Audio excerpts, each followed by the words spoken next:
یہ کہانی صرف ٹک ٹاکر آؤٹ لوفرا کی نہیں، یہ ہمارے پورے ناکام نظام کا آئینہ ہے۔ ہم عموماً کسی عورت کو اس کے مواد سے جانتے ہیں، اس کے پس منظر سے نہیں۔ واہیات ویڈیوز دیکھ کر ہم فوراً فیصلہ صادر کر دیتے ہیں، کردار خراب ہے، نیت خراب ہے، ذہنیت خراب ہے۔ مگر سوال یہ ہے کہ کیا واقعی ہر غلط راستہ اختیار کرنے والا ذہنی طور پر پست ہوتا ہے؟ میں نے بھی اس خاتون کی ویڈیوز دیکھی، بلا شبہ مواد فحش تھا، ناقابل دفاع تھا، لیکن اس سب کے بیچ ایک چیز چیخ چیخ کر سامنے آ رہی تھی کہ وہ لڑکی غیر معمولی حد تک ذہین تھی۔ اس کے الفاظ کا چناؤ، کیمرے سے بات کرنے کا اعتماد، رد عمل کی ٹائمنگ، اپنے ناظرین کی نفسیات کو سمجھنے کی صلاحیت، یہ سب عام ذہانت کی نشانیاں نہیں ہوتی۔ یہ وہ صلاحیتیں ہیں جو اگر کسی مثبت پلیٹ فارم، کسی محفوظ ماحول، کسی درست رہنمائی کے ساتھ جڑ جاتی تو یہ ایک بالکل مختلف کہانی جنم لے سکتی تھی۔ میں نے اس کی ویڈیوز کو اخلاقی اینک سے نہیں، نفسیاتی اور سماجی اینک سے دیکھنے کی کوشش کی، اور یہ حقیقت سامنے آئی کہ اس کے 2 بچے ہیں، شوہر طلاق دے چکا ہے، اور زندگی نے اسے ایک ایسے موڑ پر لا کھڑا کیا ہے جہاں بقا سب سے بڑا سوال بن جاتا ہے۔ یہاں ایک اہم نکتہ ہے جس پر ہم اکثر بات نہیں کرتے۔ جب معاشرہ کسی عورت سے سب کچھ چھین لیتا ہے، گھر، رشتہ، ساکھ، سہارا، تو وہ عورت سب سے پہلے اخلاق نہیں، بقا کا راستہ تلاش کرتی ہے۔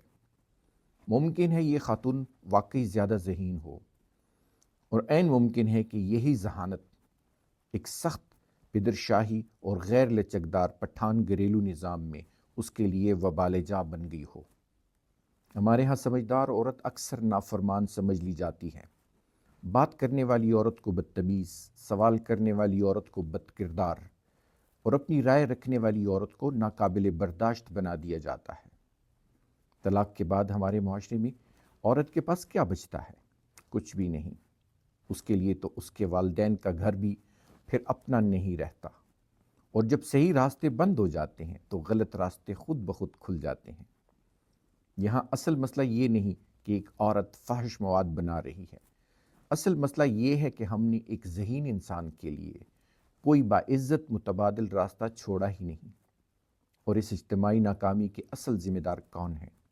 وہ سب لوگ جو اس ملک میں کرپشن کے کلچر کو نارمل بنا چکے ہیں، جنہوں نے میرٹ کو دفن کیا، مواقع کو بیچا، اور صلاحیتوں کو سفارش کے نیچے روند دیا، جنہوں نے تعلیمی اداروں، میڈیا، روزگار اور انصاف پر رکاوٹیں کھڑی کر دی۔